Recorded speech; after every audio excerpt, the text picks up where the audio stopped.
Hello. അപ്പോൾ അതാ നല്ല ജലദോഷമാണേ. അതുകൊണ്ടാണ് ഇന്നലെ വീഡിയോസ് ഇടാത്തത്. നിങ്ങൾക്കറിയാലോ, എനിക്ക് തുമ്മലൊന്നും ഉണ്ടായതുകൊണ്ട് പിന്നെ ജലദോഷം വന്നാൽ എൻ്റെ കാര്യം പറയണ്ട, അത്രയ്ക്കും ദയനീയമാണ്. അതുകൊണ്ട് തന്നെ വീഡിയോസ് ഇടാത്തത്. അപ്പോൾ ഇന്നും അങ്ങനെ തന്നെയാണ്. പിന്നെ വീഡിയോ ഇടാതിരിക്കാൻ പറ്റില്ലല്ലോ, അതുകൊണ്ട് ഞാൻ ദാ വന്നിരിക്കുകയാണ്. അപ്പോൾ മഴ നല്ലപോലെ പെയ്തുന്നുണ്ടായിരുന്നേ. അത് കഴിഞ്ഞിട്ട് ഞങ്ങൾ വയലൊക്കെ കാണാമെന്ന് പറഞ്ഞ് ജസ്റ്റ് ഒന്ന് പുറത്തോട്ട് ഇറങ്ങിയതാണ്. നമ്മുടെ അവിടെ ഈ പുല്ല് ചെത്തുന്ന പരിപാടി ഞാൻ പറഞ്ഞില്ലേ, നമ്മുടെ വീടിൻ്റെ ഫ്രണ്ടിൽ കാട് പിടിച്ച് കിടക്കണം, അവിടെ ആരും ഇല്ലാത്തതുകൊണ്ട് അപ്പോൾ പുല്ലൊക്കെ ചെത്തിയിട്ടുണ്ടായിരുന്നു. പിന്നെ ഞാൻ ദാ നമ്മുടെ കുളമൊക്കെ ഒന്ന് വന്ന് കണ്ടിട്ട്, മഴയത്ത് കുളം കാണാൻ നല്ല രസമുണ്ടായിരുന്നു കേട്ടോ. അപ്പോൾ അതാ മഴ ചാറുന്നുണ്ട്. അങ്ങനെ അൻവിയൊക്കെ ആയിട്ട് ഞങ്ങളിതാ വയലിൻ്റെ അങ്ങോട്ട് ഭാഗത്തോട്ട് പോവുകയാണ്. ആ വീട് അടച്ചിട്ടിരിക്കുകയാണ്, നമ്മുടെ ഫ്രണ്ടിലത്തെ വീട്. അതുമായി തറവാട് പോലത്തെ വീടാണ് കേട്ടോ. ഇതിപ്പോൾ ഏട്ടൻ്റെ തറവാടിലോട്ട് പോകുന്ന വഴിയാണ്. അതാ കണ്ടോ, ഞാൻ പറഞ്ഞില്ലേ പുല്ല് ചെത്തുന്നത് മെഷീൻ വെച്ചിട്ടാണ് കേട്ടോ. അപ്പോൾ ഇതാണ് എൻ്റെ തറവാട്ടിലോട്ട് പോകുന്ന വഴി. അതിൻ്റെ ഫ്രണ്ടിൽ ഈ പൂവിൻ്റെ പേര് എനിക്ക് എന്താണെന്ന് അറിയില്ല, പണ്ട് എൻ്റെ സ്കൂളിലൊക്കെ ഉണ്ടായിരുന്നു കേട്ടോ.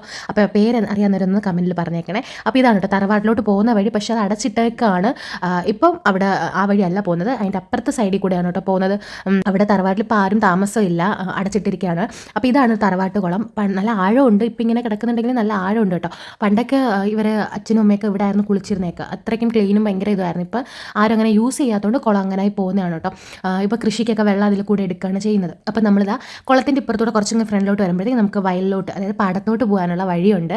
അപ്പോൾ അതുവഴി നമ്മൾ ജസ്റ്റ് ഒന്ന് ഫ്രണ്ടിലോട്ട് വന്നേ ഉള്ളൂ. അപ്പോൾ ഇപ്പോൾ കൃഷിയൊന്നും ഇല്ലെന്ന് തോന്നുന്നു, ഈ സമയത്ത് കൃഷി ഇറക്കിയിട്ടില്ലെന്ന് തോന്നുന്നു. അതോ ഇത് നെല്ലാണോ എനിക്കറിയത്തില്ല, കളയാണോ നെല്ലാണോ എന്നുള്ളത് കറക്റ്റ് എനിക്കറിയത്തില്ല കേട്ടോ. അപ്പോൾ ഞങ്ങൾ ചുമ്മാ ജസ്റ്റ്, അൻവിക്ക് ഇതൊക്കെ ഭയങ്കര സന്തോഷമാണ്, കാരണം അവനും ഇങ്ങനെ കണ്ടിട്ടൊന്നും ഇല്ലല്ലോ, കാണാത്തതുകൊണ്ട് അവനും ഭയങ്കര സന്തോഷമാണ്. അവനിങ്ങനെ നമ്മൾ നിന്നിട്ട് തന്നെ പിന്നെയും പോകാം തന്നെയാണ് അവൻ പറഞ്ഞുകൊണ്ടിരുന്നത്. അപ്പം ഞങ്ങൾ ജസ്റ്റ് ആ വയലിൽ കൂടെയൊക്കെ ഇങ്ങനെ നടന്ന് സന്തോഷിച്ച് ചിരിച്ച് ഒക്കെ ഞങ്ങൾ വന്നു കേട്ടോ. അപ്പോൾ ഞാൻ ഈ വെള്ളം കണ്ടപ്പോൾ ചുമ്മാ കാല് മുക്കാന്ന് പറഞ്ഞ് പോയപ്പോഴത്തേക്ക് ഏട്ടൻ പറഞ്ഞു, പോവലും ഒന്ന് ആൾ നടക്കാത്ത സ്ഥലമല്ലേ, വല്ല എന്തെങ്കിലുമൊക്കെ കാണും എന്ന് പറഞ്ഞു. അതുകൊണ്ട് അവർക്ക് പരിചയമാണല്ലോ, അതുകൊണ്ട് തന്നെ ഞാൻ പോയില്ല. പിന്നെ ഞങ്ങൾ തിരിച്ച് വന്നിട്ട് ഇപ്പുറത്തോട് വേറൊരു വഴിയുണ്ട് കേട്ടോ. ആ വഴി പോകുമ്പോഴത്തേക്ക് ഇവിടെ ഇങ്ങനെ ചെറിയൊരു വെള്ളച്ചാട്ടമൊക്കെ പോലെ, വെള്ളച്ചാട്ടം അല്ല, അപ്പുറത്തുനിന്ന് ഇപ്പുറത്തോട്ട് വെള്ളം വരുന്നതാണ് കേട്ടോ ഓ വഴി. അപ്പോൾ അത് കാണാൻ നല്ല രസമുണ്ടായിരുന്നു. അൻവിയുടെ കാലൊന്ന് ജസ്റ്റ് മുക്കിയിട്ടുണ്ടായിരുന്നു.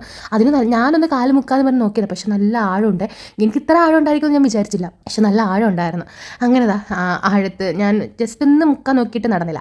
അങ്ങനെ ഫ്രണ്ടിലോട്ട് വന്നു. പിന്നെ അൻവിക്ക് മഴച്ചാറ്റിലുണ്ട് കേട്ടോ. അപ്പോൾ പനി പിടിക്കേണ്ടെന്ന് പറഞ്ഞിട്ട് ഏട്ടൻ തലയൊക്കെ തോർത്തി കൊടുക്കുന്നുണ്ട്, ഞാനിടയ്ക്ക് തോർത്തി കൊടുക്കുന്നുണ്ട്. അപ്പോൾ നമ്മുടെ എന്താ കുഞ്ഞു വീഡിയോ ഇത്രയേ ഉള്ളൂ കേട്ടോ. ഞങ്ങൾ പിന്നെ തിരിച്ച് വീട്ടിലോട്ട് പോയേ. അപ്പോൾ വീഡിയോ ഇഷ്ടപ്പെട്ടാൽ മറക്കാതെ ലൈക്ക് ചെയ്യണേ, ചാനൽ ആദ്യമായിട്ട് കാണുമെങ്കിൽ സബ്സ്ക്രൈബ് കൂടെ ചെയ്യണേ.